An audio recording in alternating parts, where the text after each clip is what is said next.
남편을 여챈 후 많은 여성들이 저에게 이렇게 말합니다. 교수님, 이제 저는 혼자예요.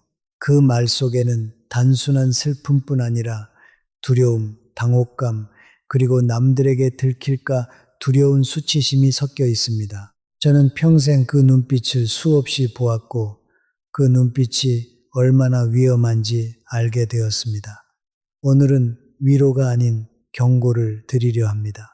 그러나 이 경고는 차갑지 않습니다. 삶에 따뜻한 진심이 담겨 있습니다. 혼자가 된 여성은 약하지 않습니다. 오히려 평생 남편의 병수발을 하며 자녀를 키우고 가정을 지키면서도 자신의 아픔을 감추었던 여성들이야말로 이 시대의 진짜 강자입니다. 그런데 바로 그 강함이 혼자가 되는 순간 역설적으로 가장 큰 위험을 불러옵니다. 세상에는 외로움의 냄새를 맡는 사람들이 있기 때문입니다. 제가 오랫동안 관찰한 사실 하나가 있습니다. 나쁜 사람들은 약한 사람을 노리지 않습니다.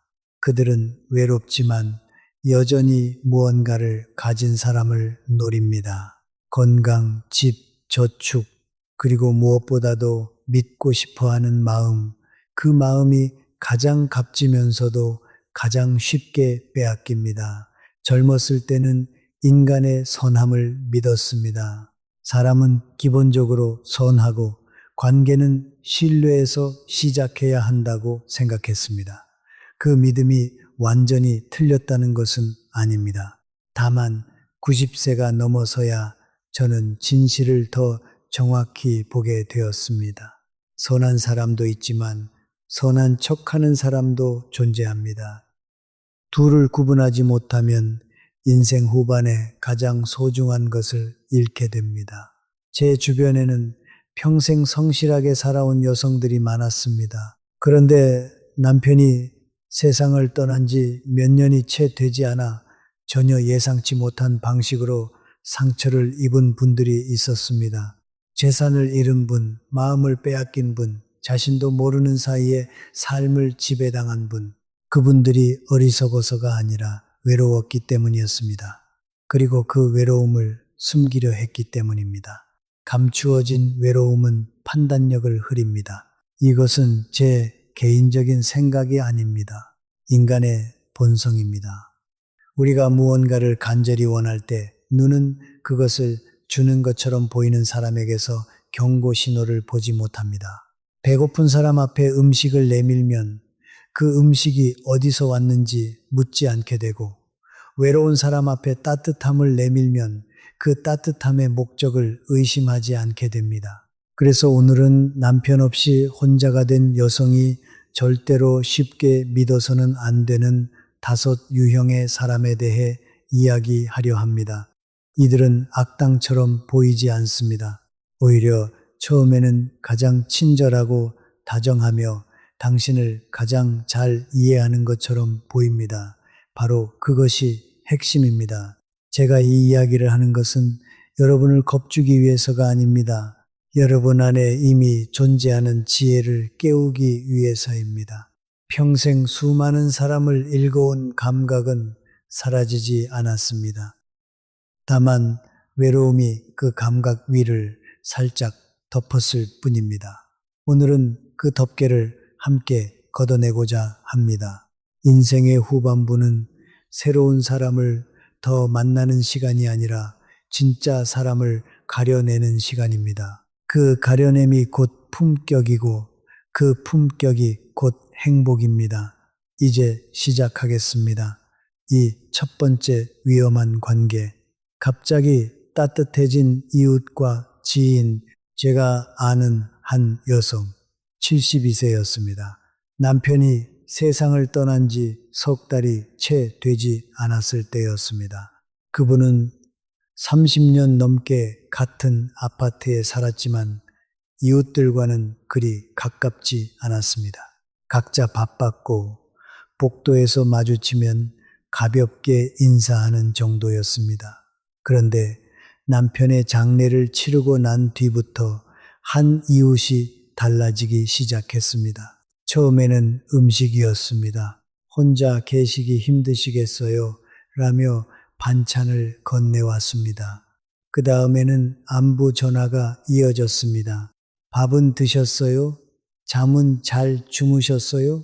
점점 더 자주 찾아오기 시작했습니다. 처음에는 어색했습니다. 하지만 시간이 지나면서 그 어색함은 안도감으로 바뀌었습니다. 누군가 자신을 신경 써준다는 것이 텅 빈 집으로 돌아오는 발걸음을 조금 가볍게 만들어 주었기 때문입니다. 6개월이 지났을 때 그 이웃은 처음으로 부탁을 했습니다. 급하게 돈이 필요한데 며칠만 빌려주실 수 있을까요? 금액은 크지 않았습니다. 그래서 그 여성은 아무 의심 없이 빌려주었습니다. 그런데 며칠이 몇 주가 되고 몇 주가 몇 달이 되었습니다. 그리고 그 이웃은 다시 한 번 더 부탁을 했습니다. 이번에는 금액이 달랐습니다. 이 이야기를 들었을 때 저는 슬펐지만 전혀 놀랍지 않았습니다. 왜냐하면 이것은 패턴이기 때문입니다. 오래되고 매우 정교한 패턴. 인간은 관계 속에서 자신도 모르게 빚을 계산합니다.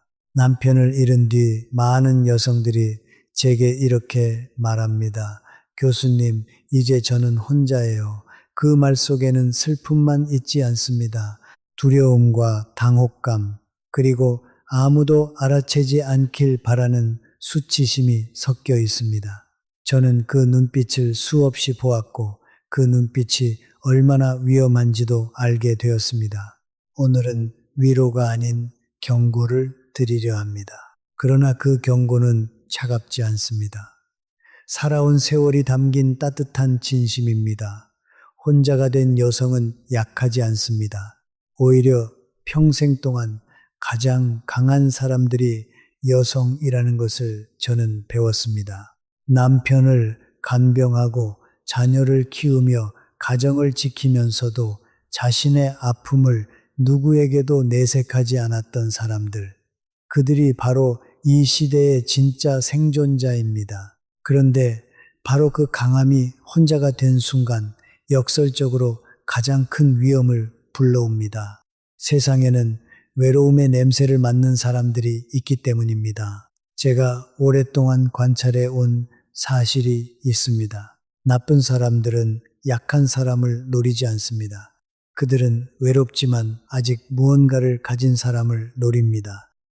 건강, 집, 저축, 그리고 무엇보다도 믿고 싶어 하는 마음.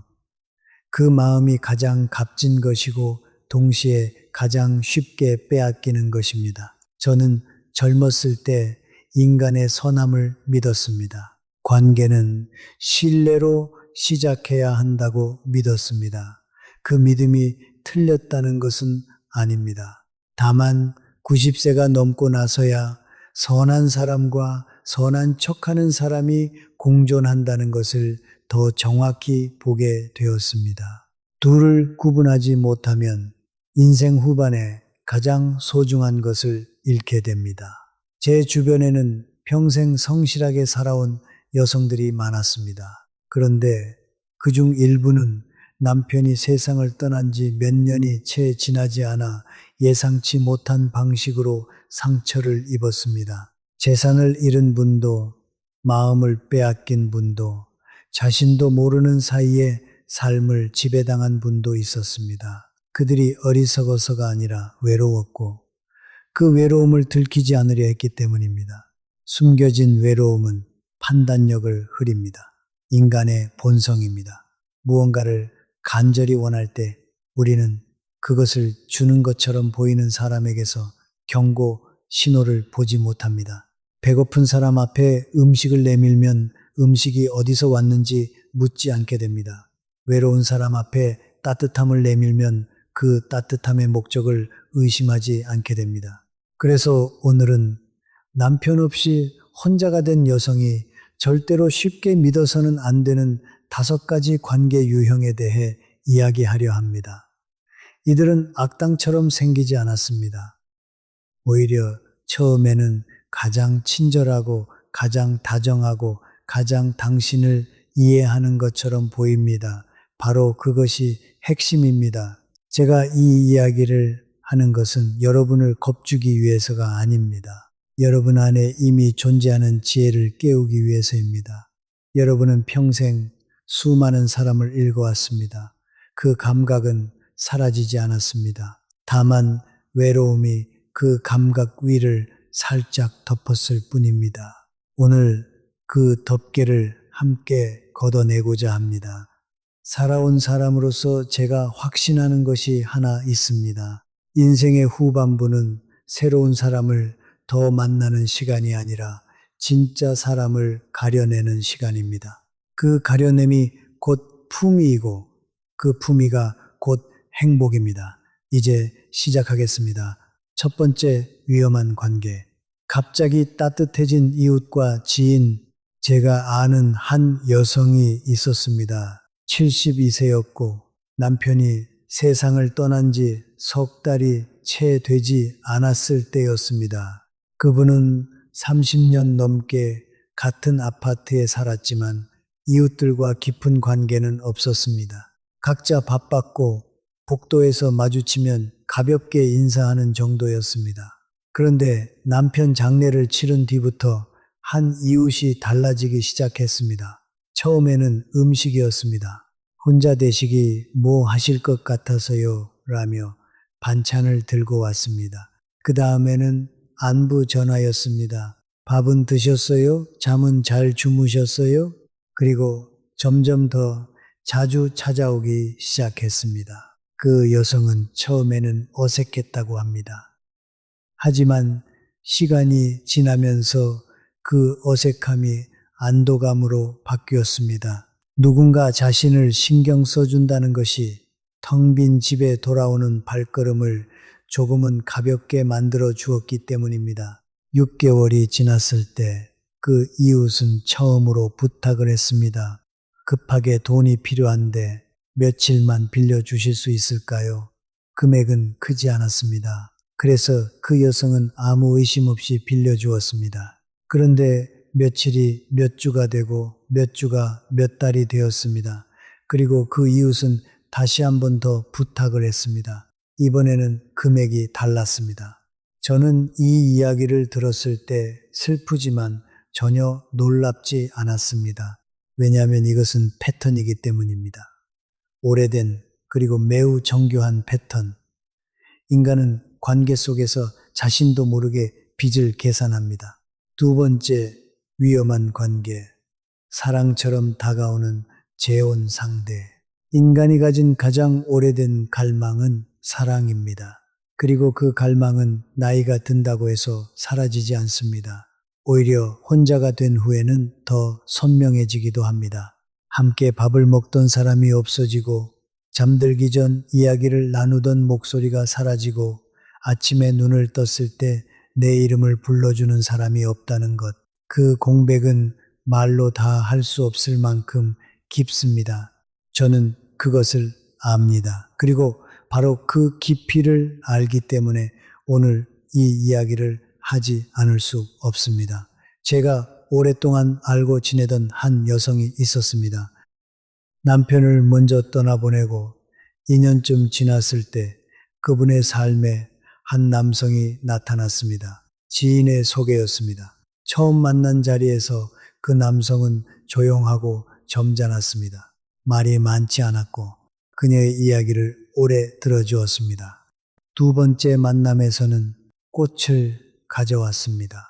세 번째 만남에서는 손을 잡았습니다. 그리고 그때 그녀는 제게 전화를 해서 이렇게 말했습니다.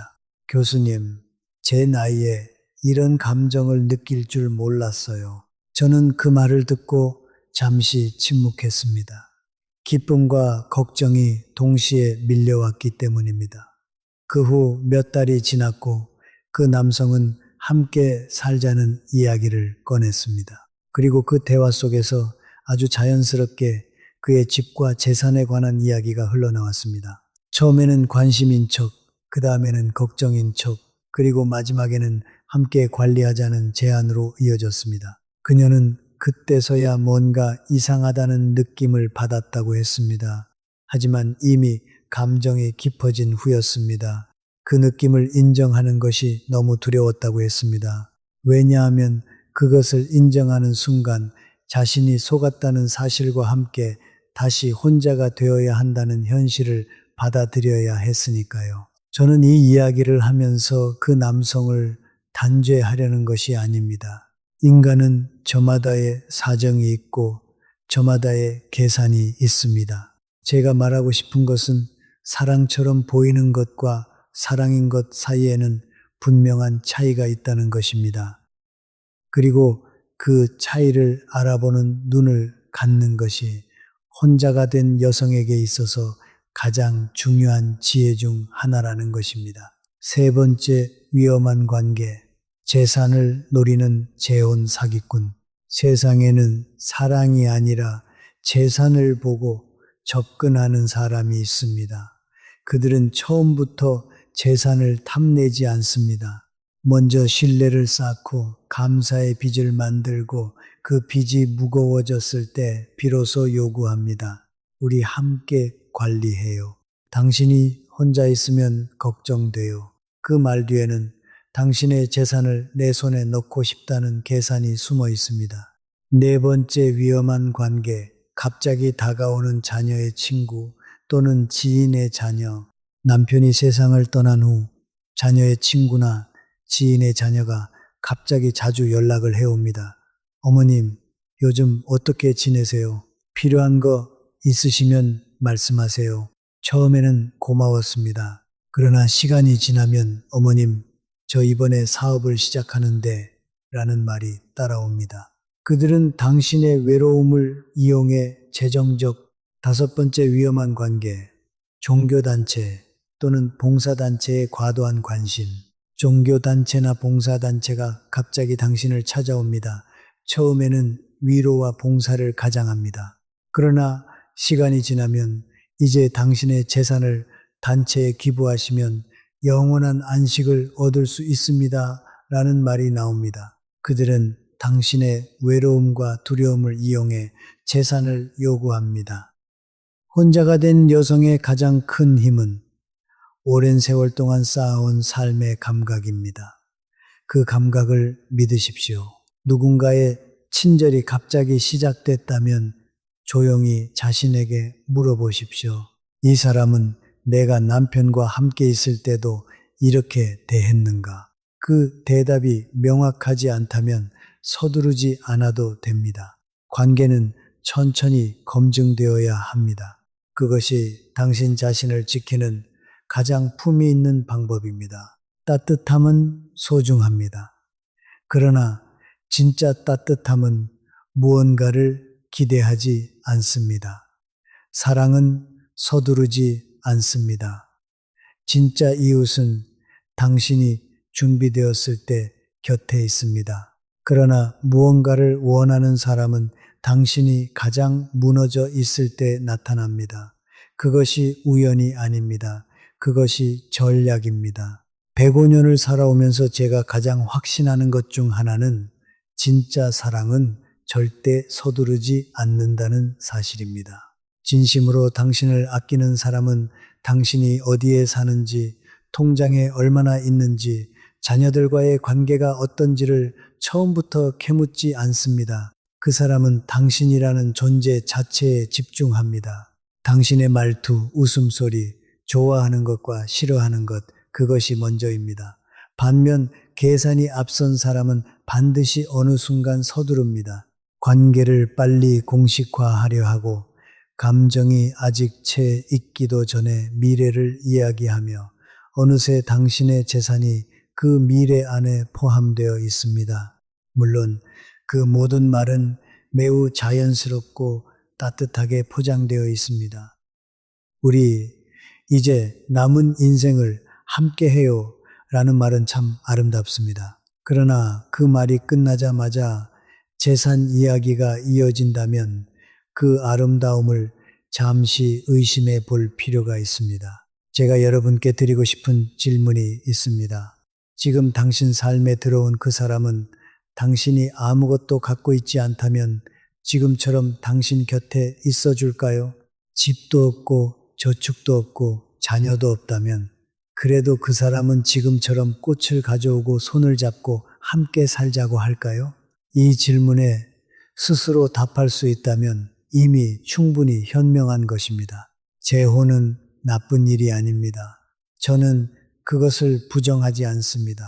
혼자가 된 후에 진심으로 서로를 아끼는 관계를 맺는 것은 아름다운 일입니다. 그러나 그 관계는 반드시 충분한 시간과 검증 위에 세워져야 합니다. 감정은 소중하지만 감정만으로 중요한 결정을 내리는 것은 위험합니다.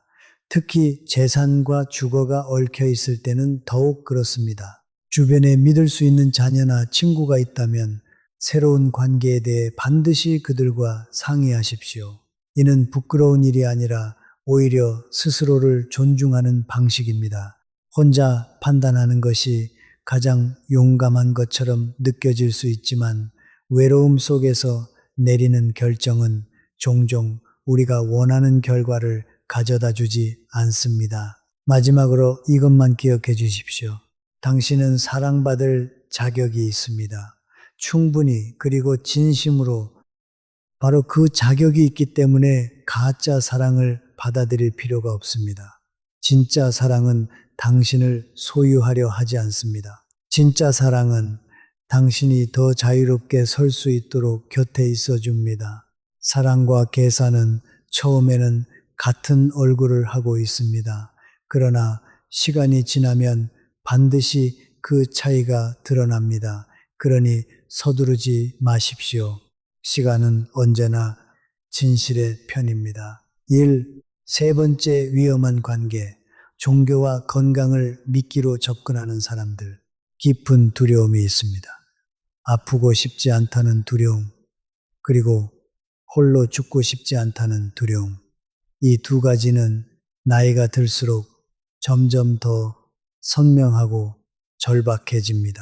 세상에는 바로 이 두려움을 먹고 사는 사람들이 있습니다.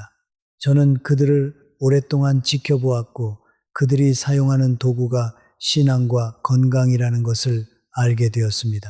저는 신앙을 부정하지 않습니다. 평생 신앙이 인간에게 얼마나 큰 위로가 되는지 보아왔습니다. 죽음 앞에서도 흔들리지 않는 사람들, 절망 속에서도 다시 일어서게 하는 힘, 그 힘의 근원을 저는 압니다. 신앙은 소중합니다. 하지만 신앙을 이용해 복을 파는 사람들이 있습니다. 그 차이를 모르면 가장 거룩한 이름 아래 가장 세속적인 방식으로 상처를 입게 됩니다. 남편을 잃고 홀로 지내던 한 여성이 있었습니다. 어느 날 동네 교회에서 봉사자가 찾아왔습니다. 처음에는 위로의 말, 그 다음엔 예배 초청이었습니다. 여성은 오랫동안 교회를 다니지 않았지만 혼자라는 사실이 너무 힘들어 한번 나가보기로 했습니다. 그곳에서 오랜만에 공동체의 온기를 느꼈습니다. 사람들이 반갑게 맞아주었고 함께 밥을 먹고 기도해 주었습니다. 처음에는 그 온기가 진짜처럼 느껴졌습니다. 그러나 시간이 지나면서 헌금 이야기가 시작되었습니다. 처음에는 작은 금액이었지만 점점 더 큰 헌신을 요구했습니다.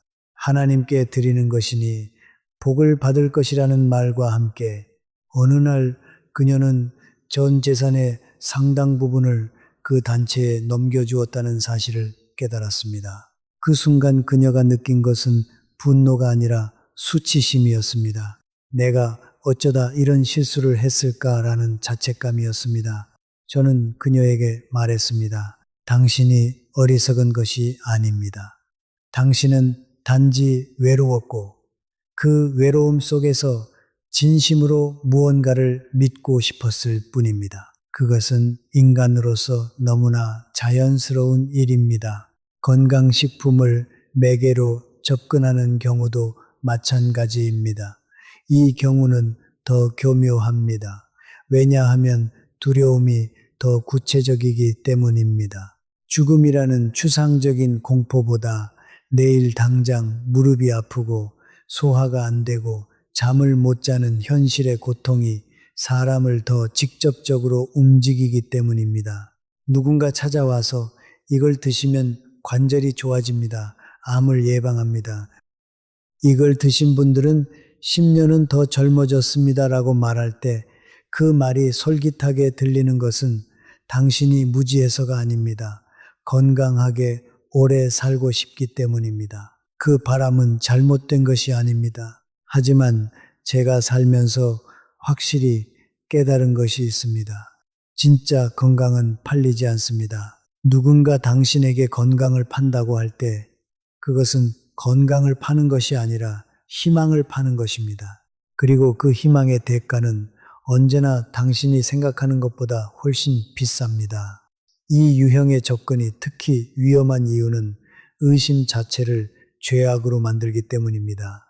종교의 이름을 빌리면 믿음이 없다는 말이 되고 건강의 이름을 빌리면 자신의 몸을 포기하는 것처럼 느껴지게 만듭니다. 그래서 우리는 의심하고 싶어도 의심하지 못하고 거절하고 싶어도 거절하지 못하게 됩니다. 이것은 매우 정교하게 설계된 심리적 덫입니다. 그렇다면 어떻게 구분할 수 있을까요?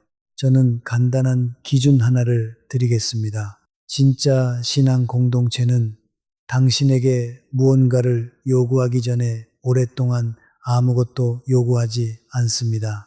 진짜 건강은 당신이 당장 구매하지 않아도 여전히 당신을 환영합니다. 하지만 처음 만난 자리에서 혹은 관계가 채 형성되기도 전에 돈이나 결정을 재촉하는 곳은 그곳이 아무리 거룩한 이름을 내걸고 있어도 조용히 한 걸음 물러나셔야 합니다. 저는 인생 후반부에 이런 생각을 자주 합니다.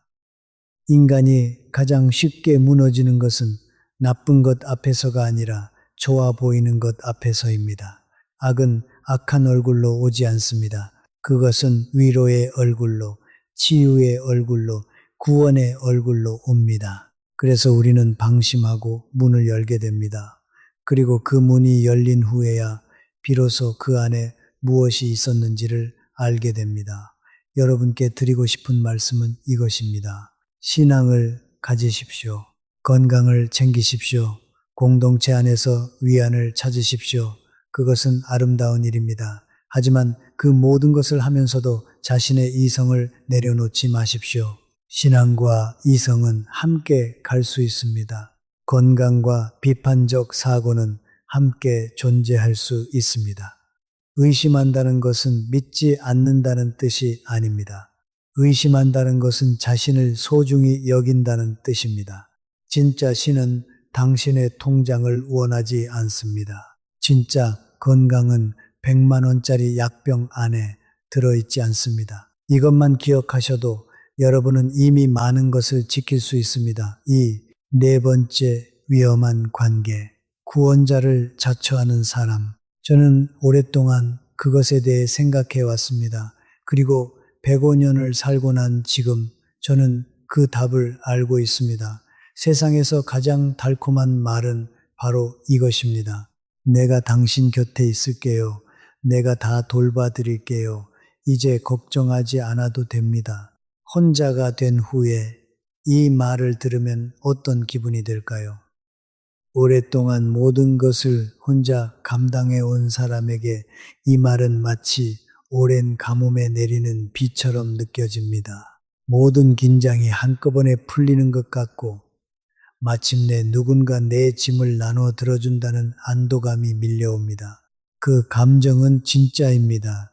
그리고 그 감정이 진짜이기 때문에 그 말을 하는 사람의 의도를 꿰뚫어 보기가 더욱 어렵습니다. 제가 아는 한 여성의 이야기를 해드리겠습니다.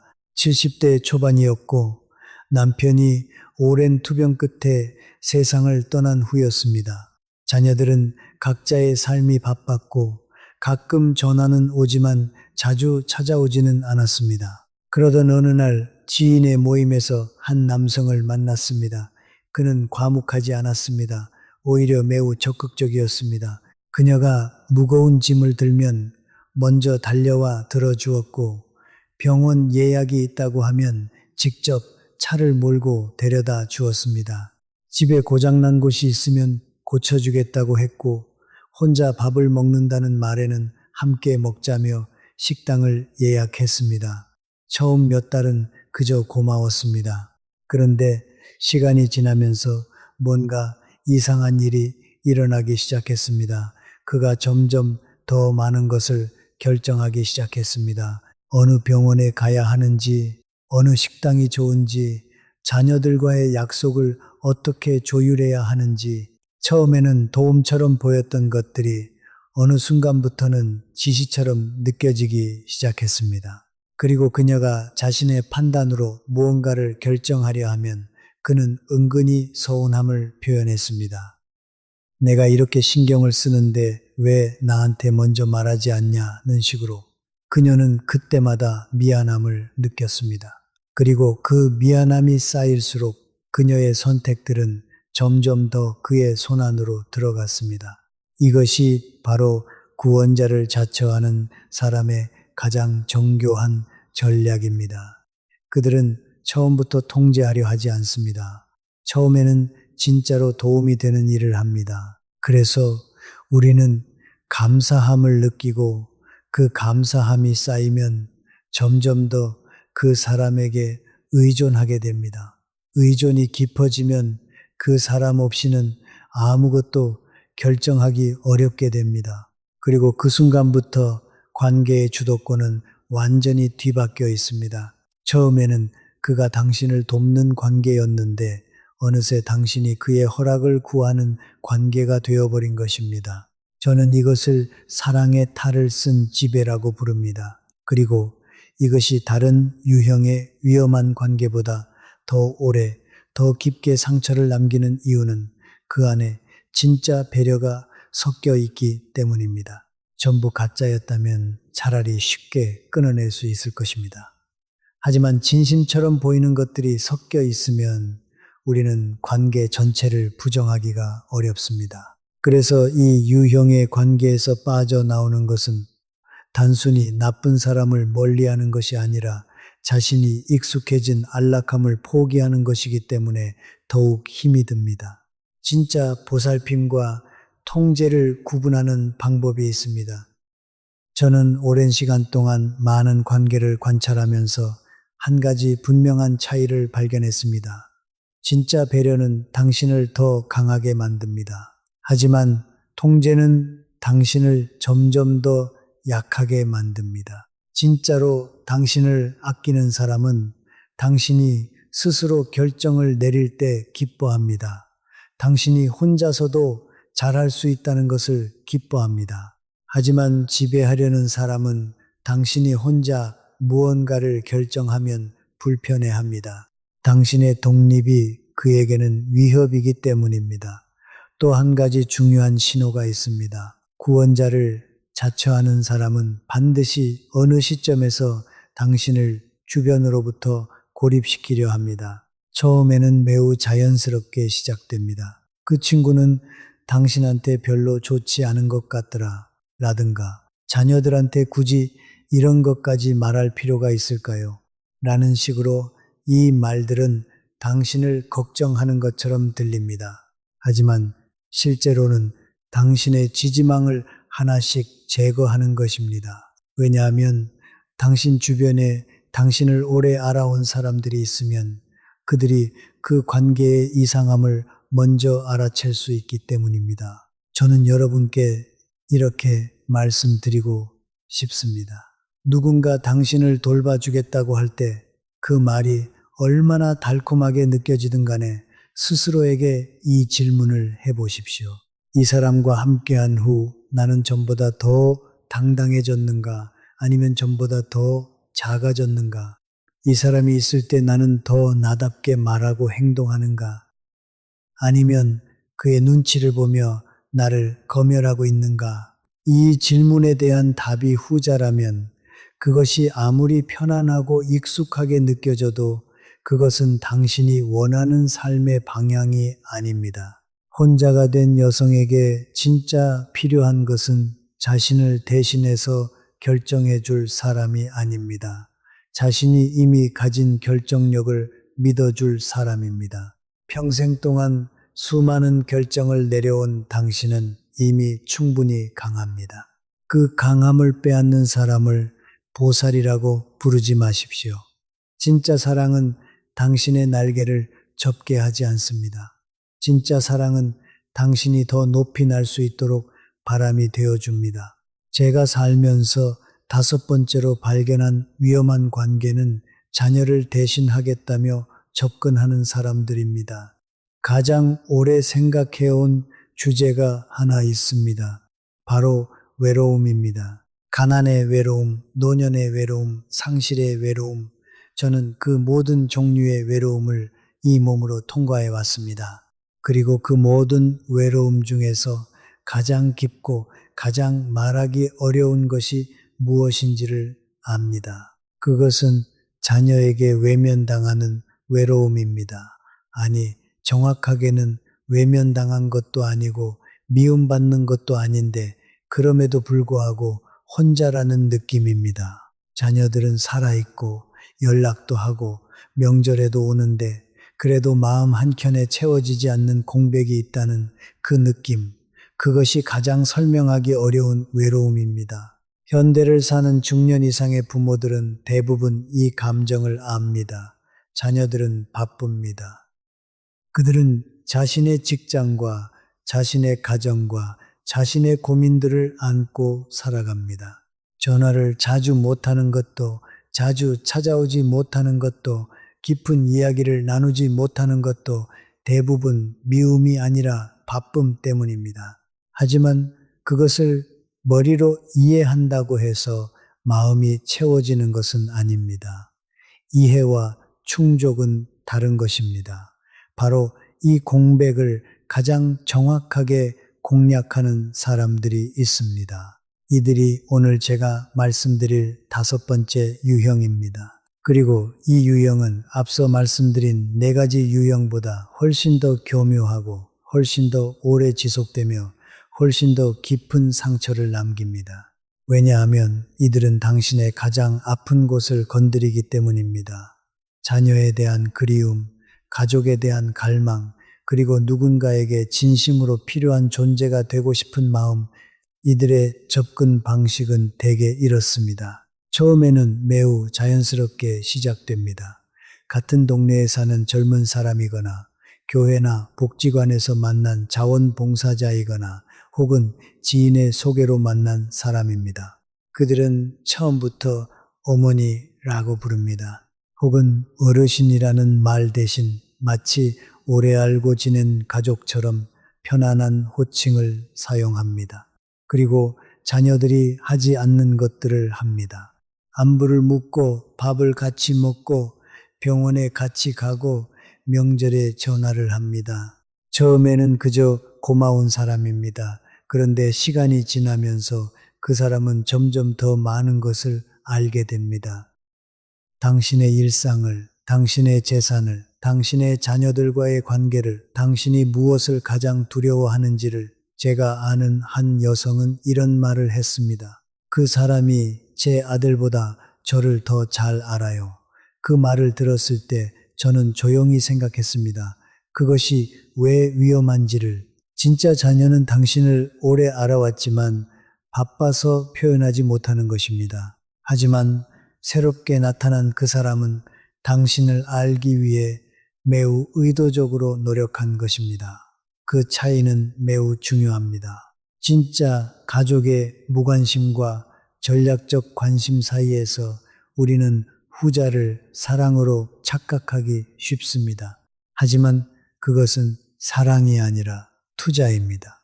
그리고 모든 투자에는 회수가 따릅니다. 이 유형의 사람들이 원하는 것은 단순히 돈만이 아닙니다. 그들이 원하는 것은 더 큰 것입니다. 신뢰, 영향력, 그리고 궁극적으로는 당신의 유산입니다. 어떤 경우에는 유언장 이야기가 나오기도 합니다. 처음에는 매우 자연스럽게 걱정하는 척하면서 어르신, 나중에 이런 것들을 미리 정리해 두시는 게 좋지 않겠어요? 자녀들이 나중에 힘들지 않게요. 라는 말로 시작됩니다. 그 말 안에 자신의 이름을 끼워 넣는 것은 그 다음 일입니다. 더 무서운 것은 이 과정이 진행되는 동안 이들이 동시에 당신과 실제 자녀들 사이를 조금씩 벌려 놓는다는 것입니다. 자녀분들이 어르신한테 너무 소홀한 것 같아요. 라는 말이 반복되면 당신은 점점 더 자녀들에게 서운함을 느끼게 됩니다. 그리고 그 서운함이 쌓일수록 당신의 마음은 자녀들로부터 멀어지고 그 사람에게 더 가까워집니다. 이것은 우연이 아닙니다. 이것은 설계입니다. 저는 여러분께 부탁드리고 싶습니다. 자녀가 자주 연락하지 않는다고 해서 자녀와의 관계가 멀어진다고 해서 그 공백을 너무 서둘러 채우려 하지 마십시오. 공백은 불편하지만 잘못된 것으로 채워진 공백은 텅 빈 것보다 훨씬 더 큰 고통을 줍니다.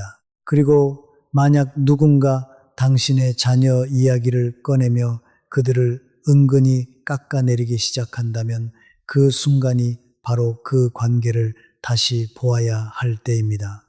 자녀와의 관계가 완벽하지 않아도 괜찮습니다. 아주 연락하지 않아도 괜찮습니다. 그것은 이 시대를 사는 가족들의 현실입니다.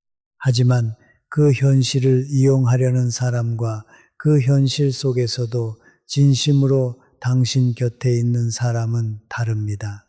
그 차이를 보는 눈을 잃지 마십시오. 또 한 가지 드리고 싶은 말씀이 있습니다. 만약 지금 여러분의 삶에 이런 유형의 사람이 있다면 자녀에게 그 사람에 대해 이야기하십시오. 부끄러운 일이 아닙니다. 오히려 그것이 관계를 지키는 가장 현명한 방법입니다.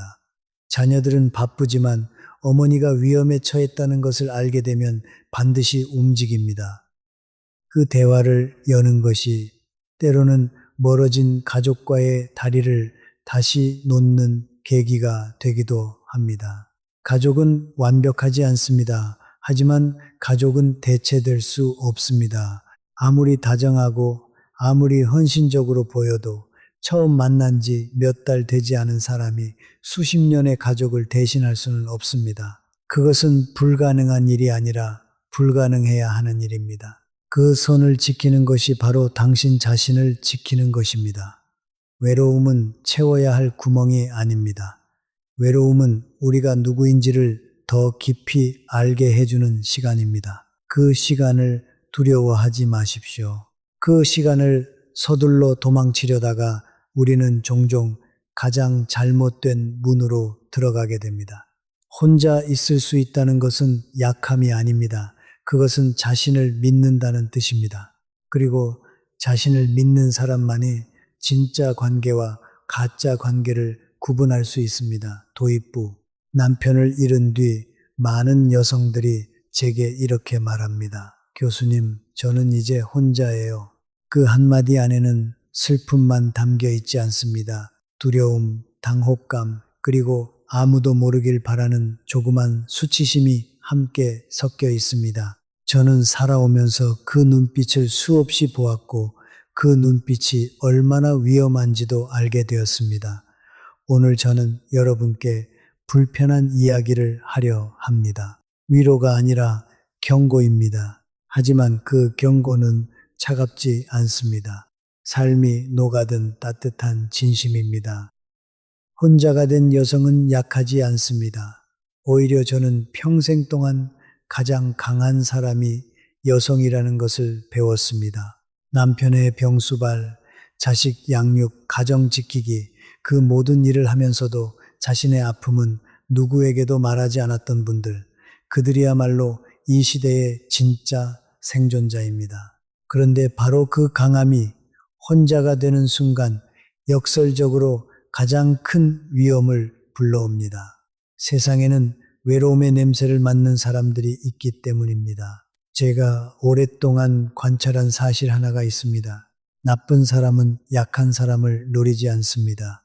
그들은 외롭지만 아직 무언가를 가진 사람을 노립니다. 건강, 집, 저축, 그리고 무엇보다도 믿고 싶어 하는 마음입니다. 그 마음이 가장 값진 것이자 동시에 가장 쉽게 도둑 맞는 것입니다. 저는 젊었을 때 인간의 선함을 믿었습니다. 관계는 신뢰에서 시작해야 한다고 믿었습니다. 그 믿음이 틀렸다는 것은 아닙니다.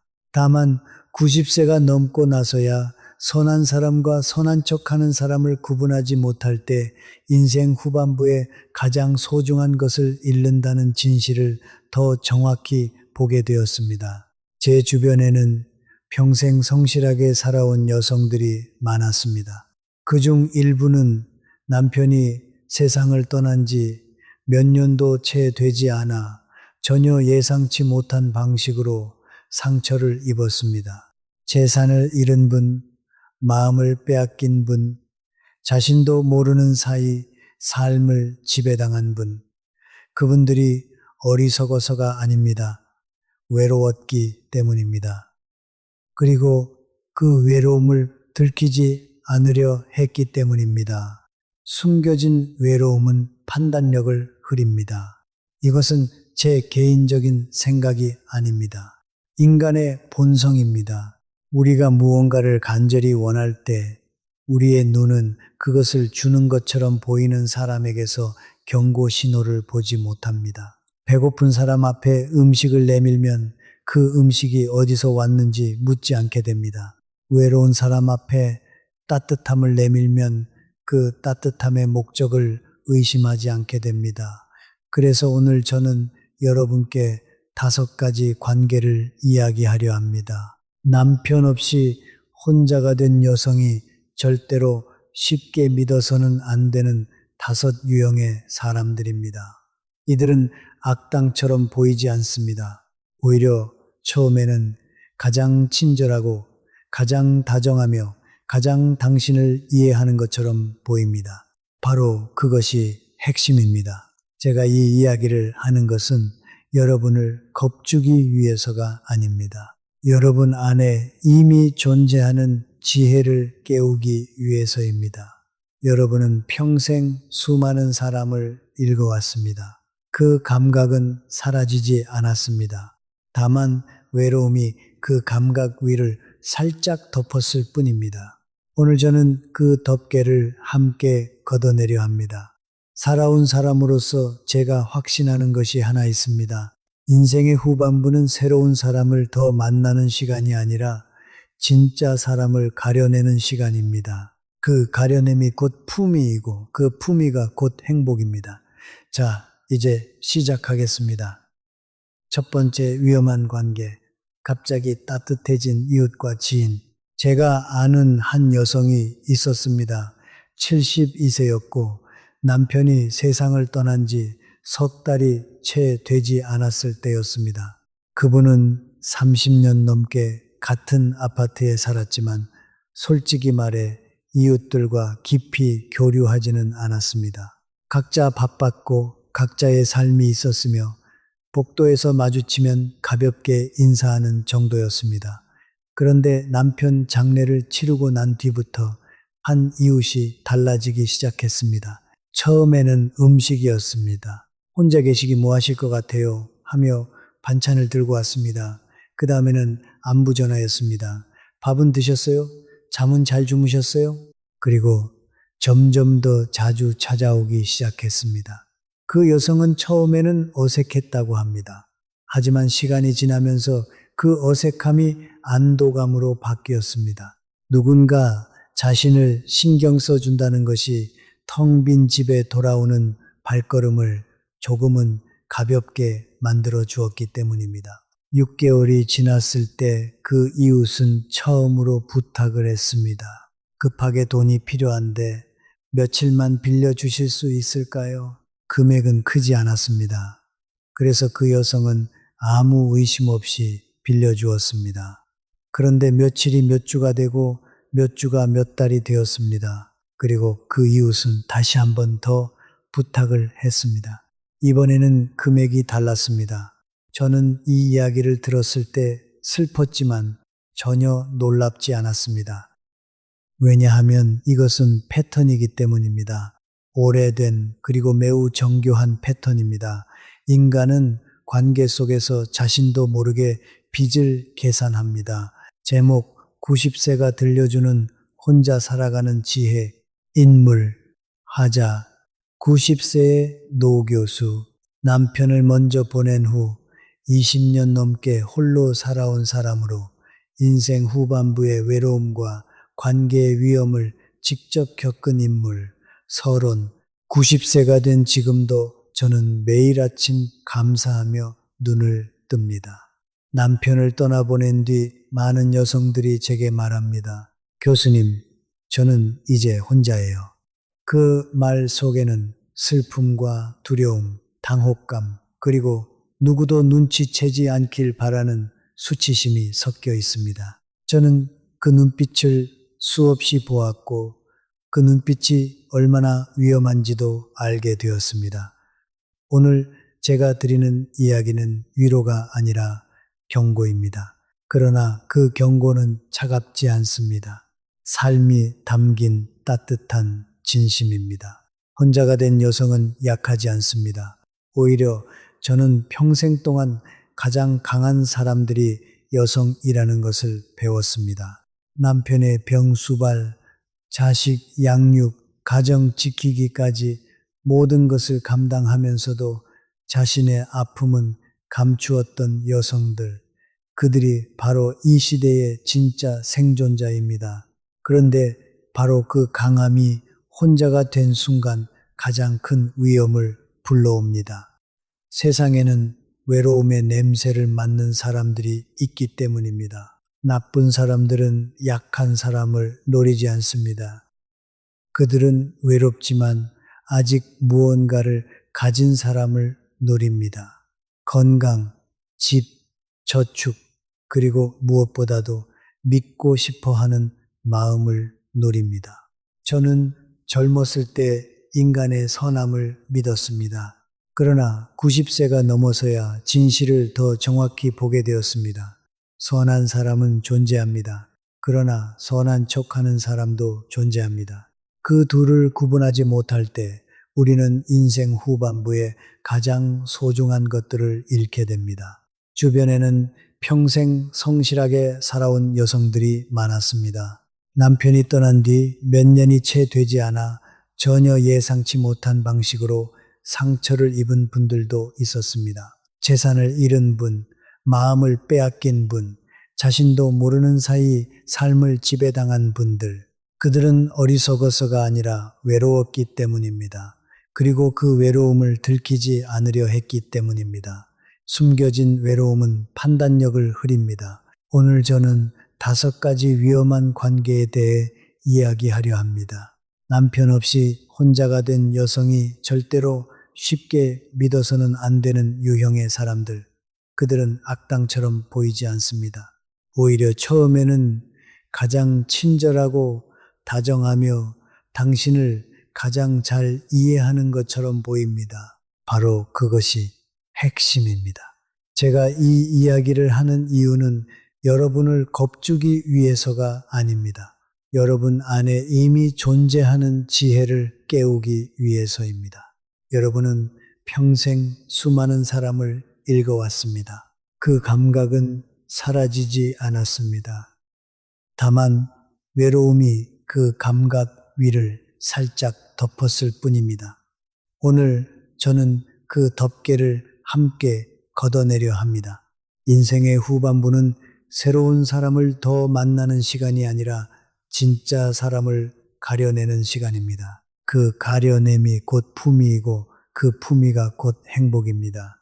자, 이제 시작하겠습니다. 첫 번째 위험한 관계, 갑자기 따뜻해진 이웃과 지인, 72세였던 한 여성의 이야기입니다. 남편이 세상을 떠난 지 석 달이 채 되지 않았을 때였습니다. 그녀는 30년 넘게 같은 아파트에 살았지만 이웃들과 깊이 교류하지 않았습니다. 각자 바빴고 복도에서 마주치면 가볍게 인사하는 정도였습니다. 그런데 장례를 치른 뒤 한 이웃이 달라지기 시작했습니다. 처음에는 음식이었습니다. 혼자 계시기 뭐 하실 것 같아요? 라며 반찬을 들고 왔습니다. 다음은 안부 전화였습니다. 밥은 드셨어요? 잠은 잘 주무셨어요? 점점 더 자주 찾아오기 시작했습니다. 처음에는 어색했습니다. 그러나 시간이 지나면서 그 어색함은 안도감으로 바뀌었습니다. 누군가 자신을 신경 써 준다는 것이 텅 빈 집에 돌아오는 발걸음을 가볍게 만들어 주었기 때문입니다. 6개월이 지났을 때 그 이웃은 처음으로 부탁을 했습니다. 급하게 돈이 필요하다. 며칠만 빌려달라. 금액은 크지 않았습니다. 그래서 그녀는 아무 의심 없이 빌려 주었습니다. 그런데 며칠이 몇 주가 되고 몇 주가 몇 달이 되었습니다. 그리고 그 이웃은 다시 한번 더 부탁을 했습니다. 이번에는 금액이 달랐습니다. 저는 이 이야기를 들었을 때 슬펐지만 전혀 놀랍지 않았습니다. 왜냐하면 이것은 오래되고 매우 정교한 패턴이기 때문입니다. 인간은 관계 속에서 자신도 모르게 빚을 계산합니다. 그것이 가장 아름다운 삶입니다. 당신은 이미 충분히 강합니다. 언제나 그려왔습니다.